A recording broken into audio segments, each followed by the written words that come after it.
Okay, mein Name ist Marc-Stefan Amries. Ich bin freier Journalist seit über 20 Jahren. Ich habe für die ganzen großen Medien in Deutschland gearbeitet, mache viel PR-Jobs für Unternehmen und habe vor 2 Jahren gemeinsam mit zwei anderen Gründern das lokaljournalistische Medium RUMS gegründet. Neuer Journalismus für Münster. Wir machen einen neuen Journalismus für die Stadt, in der es bisher nur eine einzige Tageszeitung gibt. Ja, wir versuchen einfach was Neues zu tun.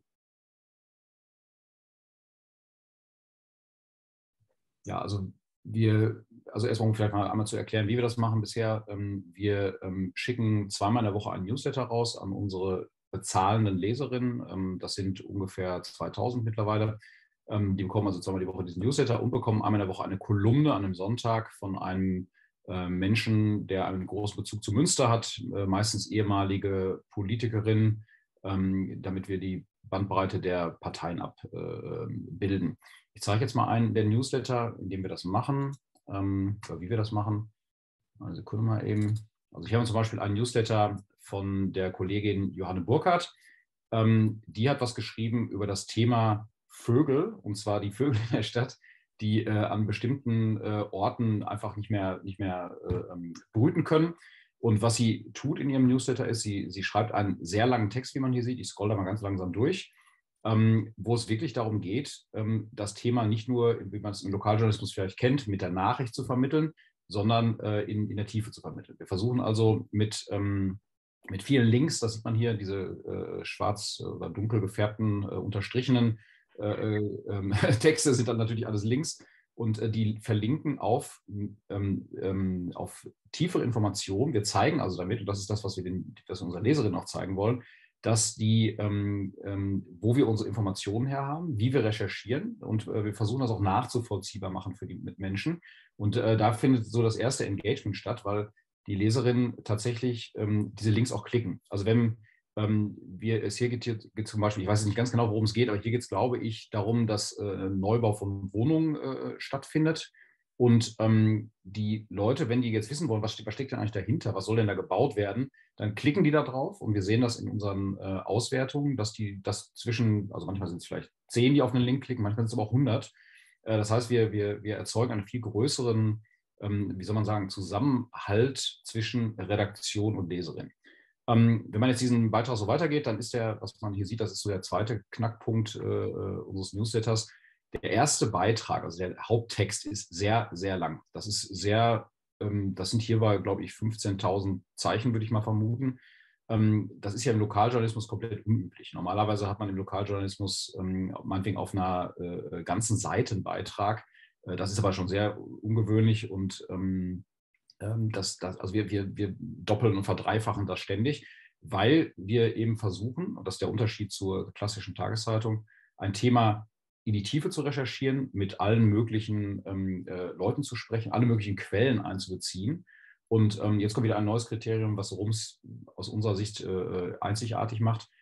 Wir zitieren auch die Konkurrenz. Wir zitieren die Tageszeitung hier aus der Stadt. Wir helfen also den Leserinnen zu verstehen, es gibt mehrere Medien, die haben unterschiedliche Meinungen manchmal auch, unterschiedliche Informationen, die sie nutzen. Wir bringen das alles zusammen. So, und diese Art Journalismus zu betreiben, ist sehr ungewöhnlich, wie ich finde. Das gibt es zumindest im Lokaljournalismus sonst nicht, sehr oft, würde ich mal vermuten. Das ist für uns eben der entscheidende Punkt, die Transparenz. Ne? Wir wollen den Leserinnen zeigen, wir sind transparent. Was wir auch machen, ich weiß nicht, ob es in diesem Brief tatsächlich ist, also danach kommen dann immer die Kurzmeldungen, kann man auch noch mal ganz kurz zeigen. Genau, wir haben diese Post von den Leserinnen, das ist dann der nächste Punkt, da zeige ich gleich aber noch mal einen anderen Brief. Wenn die Menschen uns schreiben, dann gibt es auf der einen Seite die Leserbriefe, also die werden wir die veröffentlichen wir auf einer bestimmten Seite. Auf der anderen Seite, jetzt mache ich das mal einmal zu, mache was anderes auf, haben wir zum Beispiel einen weiteren Brief, wo es darum geht, dass wir was gemacht haben zum Thema Musikcampus. Der Musikcampus ist ein hoch umstrittenes Thema hier in Münster. Es geht um ein insgesamt, glaube ich, 300 Millionen Euro Projekt, wo die Musikhochschule, die Westfälische Schule für Musik, das ist die klassische Musikschule für Kinder und Jugendliche, und die Universität und die Stadt Münster sich gemeinsam zusammentun wollen, um einen großen Campus zu bauen. Und der wird natürlich wahnsinnig diskutiert. Jetzt haben wir hier den Brief von Ralf Heimann, Kollege, der hat also das einmal so auseinandergenommen, Entschuldigung, und versucht, dieses Projekt also auf der Ebene dahinter zu erklären. Also was eine normale Leserin mitbekommt in der Tageszeitung ist, die interviewen den Oberbürgermeister und meinetwegen den Gegner des Projekts und die sagen dann ihre Meinung. Was wir machen, ist so eine Art Meta-Berichterstattung manchmal. Also Ralf Heimann hat hier zum Beispiel eine Website sich mal angeschaut, die Stadt gemacht hat und erklärt, was auf der Website ist, erklärt aber auch, wie da kommuniziert wird. Also wir machen so eine Art Meta-Kommunikation. Das ist das, was uns auch die Leserinnen immer wieder zurückspielen, dass sie das besonders gut finden.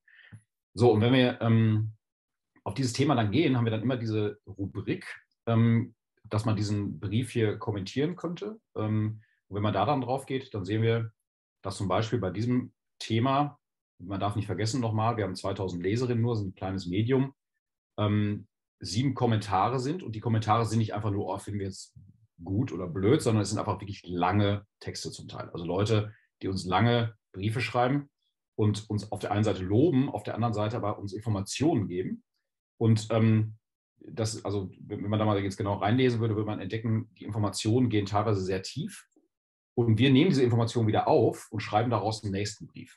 Also wir greifen die Dinge auf und setzen uns damit auseinander. Also der Input der Leserin kommt durch die Leserbriefe, aber natürlich auch durch die ganzen E-Mails, die wir bekommen, durch Anrufe und so weiter. Was wir dann noch machen, um bei dem Thema hier zu bleiben, um das Engagement noch zu steigern, wir machen Veranstaltungen, die machen wir bisher natürlich nur, oder haben wir bisher nur digital gemacht. Die werden irgendwann auch wieder analog werden, wenn Corona das zulässt, bei der wir dann, also Ralf Heimann, der den Brief geschrieben hat, mit 3 Leuten diskutiert. Das ist dann beispielsweise die Leiterin der Musikschule, der Hochschule für Musik und eines Vereins, der die freie Szene vertritt. Und da wird dann 2 Stunden lang diskutiert über das Thema, was wir im Brief aufgegriffen haben, für das wir Input bekommen haben. Die Leute diskutieren mit uns. Da sind ungefähr um die 100 Gäste, die dann auch zuhören.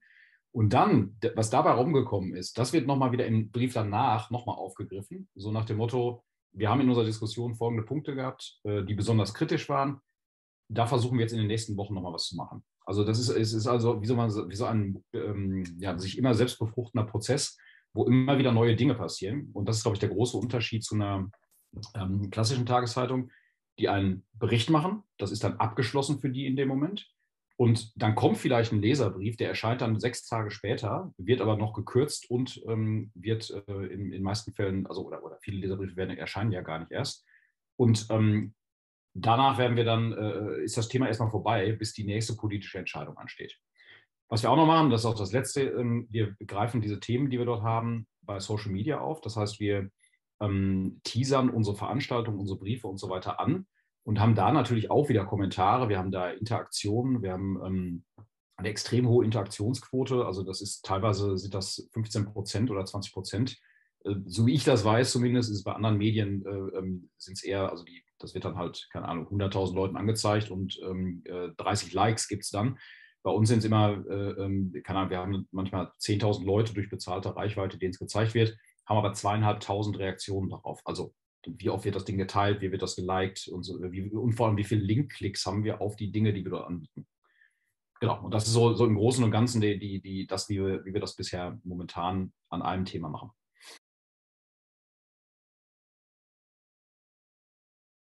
Ich denke, dass unsere journalistische Haltung uns dazu bewogen hat, die Nutzerinnen so einzubinden, weil wir der sehr starken Meinung sind, dass Journalistinnen nur eine ganz begrenzte, wie soll man sagen, ein ganz begrenztes Know-how und Wissen haben über bestimmte Themen. Es gibt in jeder Stadt, und wir reden ja immer von Lokaljournalismus, in jeder Stadt gibt es immer jemanden, der mehr Ahnung hat von dem Thema als der Journalist oder die Journalistin. Und natürlich ist es ganz klar, dass man das Know-how einbeziehen muss. Dieses, wie soll man sagen, Gutsherrendenken, was man früher hatte, der Journalist erklärt uns die Welt, und dann war es ja meistens auch noch ein Mann, Chefredakteure sind ja meistens alles Männer, der Journalist erklärt uns die Welt, das wollen wir nicht mehr haben. Wir wollen versuchen, anhand von vielen Beispielen, Quellen und einem sehr transparenten Journalismus den Menschen Angebot zu machen. Wir erklären natürlich auch, aber wir wollen immer, dass zurückkommt von den Menschen, okay, ich sehe das aber ein bisschen anders und wie können wir da sozusagen diesen Prozess ein bisschen verbessern, dass die Menschen einbezogen werden. Wir bekommen ja im Monat 100, 150 E-Mails, Anrufe und so weiter. Und natürlich haben wir auf der einen Seite Themenvorschläge. Ne? Es gibt immer wieder Dinge, die uns gesagt werden, was wir mal machen könnten. Das ist ja bei einer klassischen Tageszeitung genau das Gleiche. Wir haben aber, so wie ich das zumindest sehe, und ich kenne das auch von ganz früher von der Tageszeitung, wir haben eine qualitativ hochwertige Rückmeldung unserer Leserin. Das heißt, die schreiben uns nicht nur einfach, finde ich blöd, finde ich gut, sondern die erklären uns, warum sie etwas gut oder schlecht finden. Und dadurch verbessern wir natürlich unser Produkt. Das ist auf der einen Seite sehr wichtig. Und auf der anderen Seite kommen wir auf Themen, auf die wir sonst vielleicht gar nicht gekommen wären. Und auch auf Ansätze.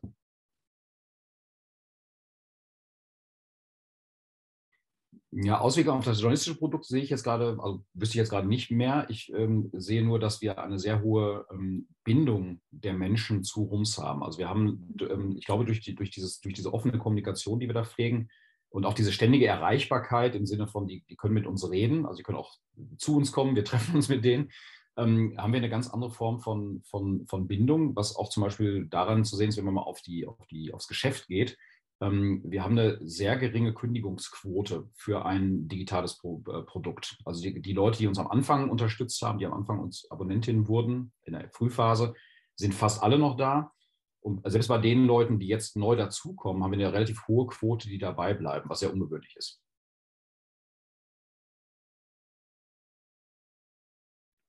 Ja, die einzige Hürde, die ich da sehe, ist die wir sowieso die ganze Zeit haben, das Ressourcenproblem. Also wir sind halt nur begrenzte Anzahl von Menschen. Ich meine, wir haben in der Redaktion 2 Redaktionsleiterinnen und wir haben noch ein paar Freie und wir haben Redaktionsassistenten.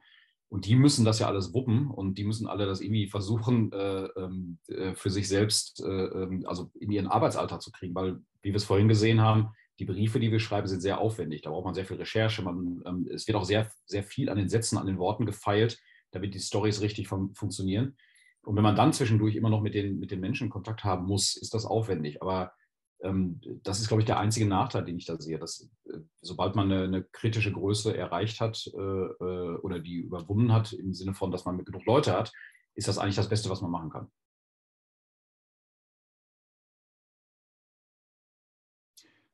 Ich glaube, das ist einfach das, was wir ständig zurückgespiegelt bekommen, ist sehr positiv. Also das eine ist natürlich, wir bekommen sehr viel Input und nur wenn man also nur wenn man gut beteiligt und auch wieder antwortet auf die Sachen, schreiben uns ja Leute überhaupt. Und das andere ist, dass sie uns auch qualitativ manchmal das beschreiben, nämlich, dass sie einfach sagen, wir finden das super, dass wir so eng in der Kommunikation sind. Ich meine, also wir haben also das Lob, was wir bekommen, ist ständig über unsere journalistische Qualität und auch über die Kommunikation, die wir nach außen treiben. Wenn wir mal kritisiert werden, dann geht es eher darum, dass die Leute sagen, und das klingt ein bisschen blöd, aber die kritisieren uns eigentlich gar nicht, sondern die sagen eher, wir können das gar nicht lesen, wir schaffen das nicht und uns reicht eigentlich die Tageszeitung, um einigermaßen informiert zu sein über die Stadt und sorry, aber wir müssen leider kündigen. Also wir haben das wenig so, dass die Leute wirklich sagen, was ihr da macht, ist Schrott oder diese ständige Gerede mit den Menschen, das bringt nichts, sondern also ich sehe da eigentlich nie eine negative Kritik über diese Community-Aufbau.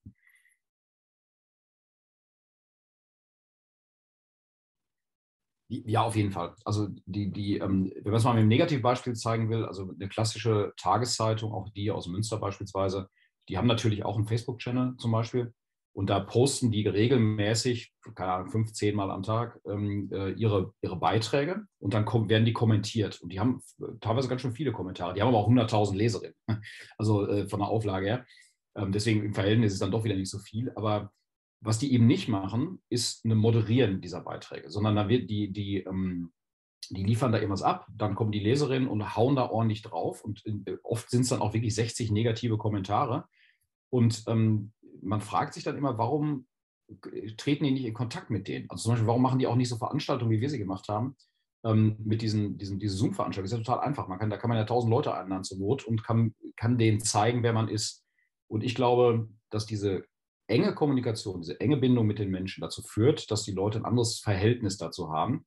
ich vergleiche das manchmal so ein bisschen mit so wie ich das also früher hatte, wenn man bei der Zeit beispielsweise Autorinnen kannte, also die man immer wieder gelesen hat, dann hat man irgendwann das Gefühl gehabt, ach, ich lese das sowieso, weil der ja oder die ja so und so schreibt und mir das immer gut gefallen hat.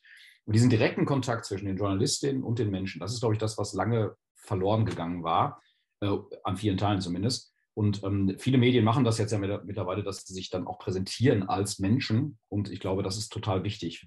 Auch, und jetzt mal ein ganz großes Fass aufzumachen, ist auch wichtig für das Thema, was wir gerade haben, nämlich dieses immer stärker schwindende Vertrauen in Medien. Das liegt ja auch daran, dass man nicht versteht, wer da eigentlich hintersteckt.